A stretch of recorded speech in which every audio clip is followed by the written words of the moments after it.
네, 국내 주요 사건, 사고 이슈 짚어보는 뉴스픽 순서입니다. 이웅혁 건국대 경찰학과 교수, 양지열 변호사 나와 있습니다. 두 분 안녕하십니까? 네, 안녕하세요. 네, 먼저 첫 번째 주제요 확인해 보도록 하겠습니다. 네, 전 기재부 사무관의 폭로가 나왔습니다.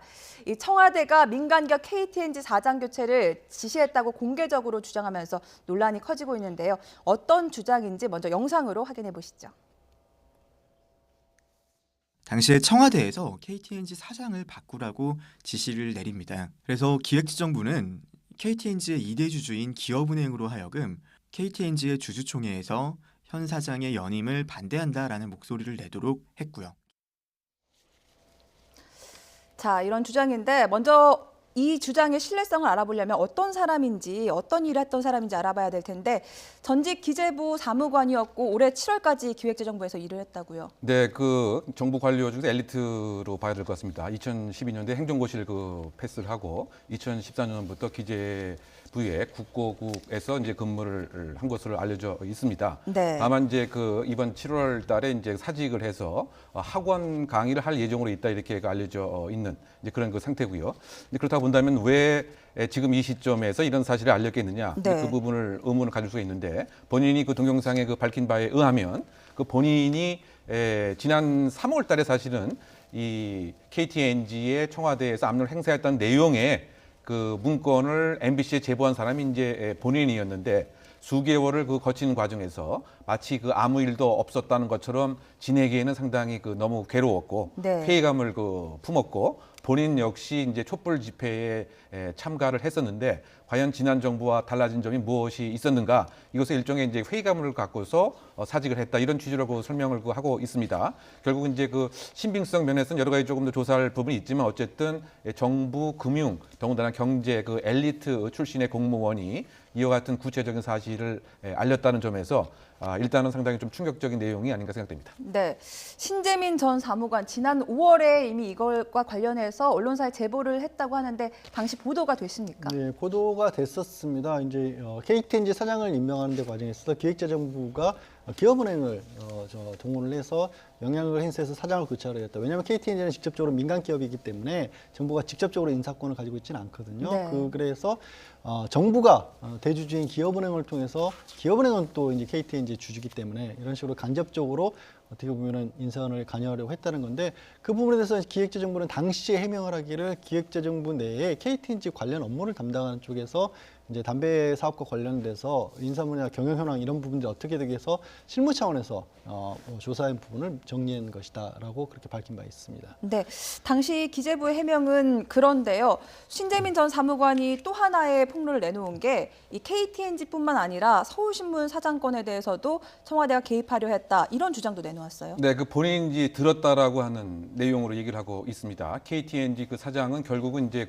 연임이 되었기 때문에 청와대에 네. 만약에 압력이 있었다고 하면 제대로 작동이 안 한 것임을 전제로 해서 이번 서울신문 사장권은 잘해야 된다라고 하는 이야기를 들었다고 이렇게 주장을 하고 있습니다. 물론 이제 청와대에서는 어제 오늘 입장이 이것은 전혀 허무맹랑한 이야기다. 왜냐하면 서울신문 사장의 임기가 사실은 종료한 다음에도 지속되었고 그와 같은 구체적인 내용들은 아마 기자들이 더 잘 알고 있었던 것은 아니겠느냐 이런 반박을 하고 있고요. 다만 이제 이 기재부가 서울신문의 일대 주주이기 때문에 네. 일정한 위원회를 만들어서 적정 절차를 밟은 것이지 이렇게 압력을 행사한 것은 아니다 이렇게 이야기를 하고 있지만 어쨌든 지금 신사무관의 이야기는 서울신문 사장도 역시 교체를 시도하려고 했던 이런 정황이 분명히 있었다 이렇게 네. 주장을 하고 있는 입장입니다. 이 관련 문건을 받고 또 차관 보고 때 이 관련 지시를 들었다라고 주장을 하고 있는 건데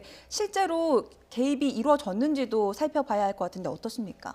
그러니까 일단은 이제 이것을 어떻게 확보를 했느냐 이 부분도 조금 살펴봐야 될 것 같은데 본인의 이야기에 의하면 차관에게 보고를 하러 갔다가 옆에 조그만 공간이 있는데 거기에서 이제 문건 정도를 이렇게 복사하고 프린트할 수 있는 공간이 있다고 얘기를 합니다. 그래서 문건을 확보를 했다. 이것은 KTNG의 사장에 관한 문건의 내용이고요. 네. 그다음에 서울시장 사장건은 그야말로 전원 통해서 들은 내용이기 때문에 과연 누구를 통해서 어떠한 내용을 구체적으로 확보를 한 것인지, 그러니까 오히려 첫 번째는 분명히 나름대로 문건에 기저와 근거를 뒀다고 한다면 네. 두 번에는 단순한 이제 그 풍문 내지 아니면 본인이 알고 있었던 제3자로부터 뭐 들은 내용이라고 얘기를 하고 있지만 신빙성의 측면에서 보면은 서울시장 건은 상당히 조금 더 부족한 이런 얘기가 아닌가로 해석할 수 있을 것 같습니다. 네, 사무실에서 문서를 편집하러 갔다가 이러한 문서를 봤다라고 주장을 하고 있는 건데 그렇다면 이와 관련해서 기재부가 어떤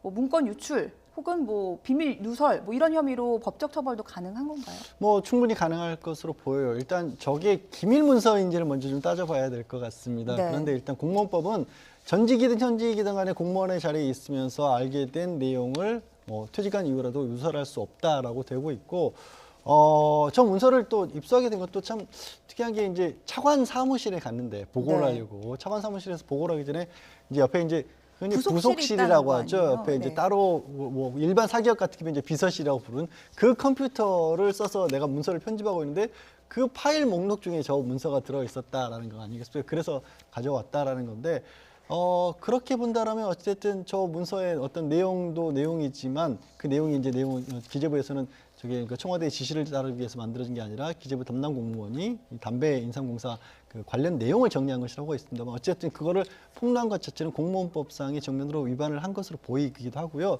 네.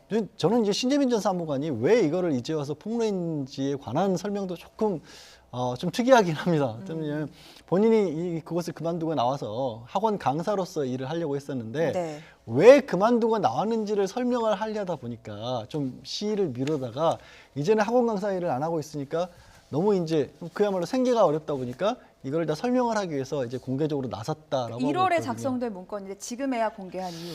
그러니까 네. 그게 그 말씀입니다. 본인이 7월에 그 뭔가 현 정부의 어떤 그런 또 촛불 정권 이혼과 다름없는 그런 부분에 좀 실망스럽고 그래서 그만두고 나왔는데 그만두고 나서 공무원하고 해서 강사를 하고 했는데 왜 그러면 지금 저 속된 말로 기재부에서 잘 나가는 공무원인데 왜 그만두셨습니까? 라는 부분들을 밝혀야 되니까 네. 그걸 밝히기가 좀 어려워서 좀 미루다가 이제 생기가 어렵기 때문에 이거를 밝히고라도 공무원학원에서 강사를 하려고 한다라는 그런 내용입니다. 네. 자, 신전 사무관 또 추가 폭로를 내놓기도 했습니다. 이 청와대가 4조 원 규모의 적자 국채 발행을 강압했다는 내용인데요. 관련 내용 녹취로 들어보시죠. 왜 국채 발행 여부에 대해 가지고 전문성을 잘 모르는 청와대 수부회에서 이미 결정해가지고 의미를 내리나. 국채가 초과로 발행하면 발생할 이자 비용 8.7조 원 발행하면 연간 거의 2천억 발생하잖아요. 아무도 신경 안 쓰고. 네, 일단 기획재정부에서 적자 국채 발행을 강압했다라는 내용인데 내용이 좀 어렵습니다. 적자 국채가 뭔지 좀 설명부터 해주시죠. 예, 이제 국채는 이제 국가가 채권을 발행하는 것인데요. 이제 뭐 적자 국채라고 하는 것은 결국 이제 그 적자를 메우려고 하는 목적으로 국가에 이제 채권을 이제 발행하는 것이죠. 네. 통상의 경우는 이제 세입이 상당히 적은 이런 경우인데. 예를 들면, 근데 이번 같은 경우 세금도 많이 거쳤는데 왜 굳이 발행을 했을 것인가?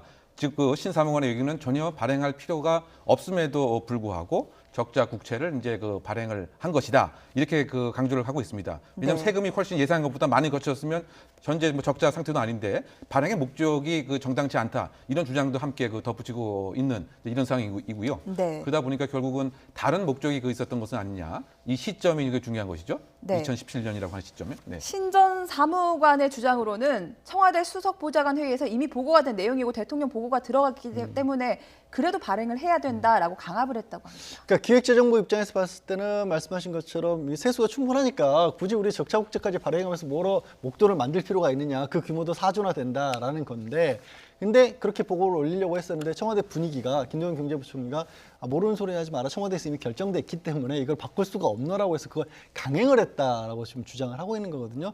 근데 이 부분에 관해서는 뭐 또 해명을 들어봐야 알겠습니다만은 일단 기재부 측에서는 저런 내용을 알 수 있을 만한 자리에 있지 않았다라는 식의 다소 원론적인 해명을 하고 있습니다. 네. 그러니까 지금 이 사무관의 이제 이야기 그 자체는 2017년도에 이제 여러 가지 경제 지표가 잡히는 것이 이제 박근혜 정부로 잡히게 되기 때문에 결국은 이제 부채가 이제 많게 되면은 이때를 현 정부의 경제 지표의 원년으로 삼게 되면 그 다음 경제 정책에 있어서 상당 부분 부담감을 덜 수가 있는 것이 아니겠느냐, 이런 목적으로 불필요함에도 불구하고 사실은 적자 국채를 발행한 것이다, 이렇게 현재 해석을 하고 있는 이런 상황입니다. 네, 만약에 청와대가 뭐 민간 기업의 인사에 관여하고 또 적자 국채 발행을 강행한 게 사실이라면은 이거는 또 법적인 문제가 어떻게 되는 겁니까? 글쎄 민간 기업 강요라고 할 수 있는 부분들이 과연 이게 직권남용죄로 가장 먼저 떠오를 수가 있긴 합니다. 그런데 네. 이게 방법이 저 신사무관의 입장 만약에 주장이 사실이라고 한다면 기획재정부가 주주로서의 권리를 행사하도록 한 거 아니겠습니까? 네. 그런데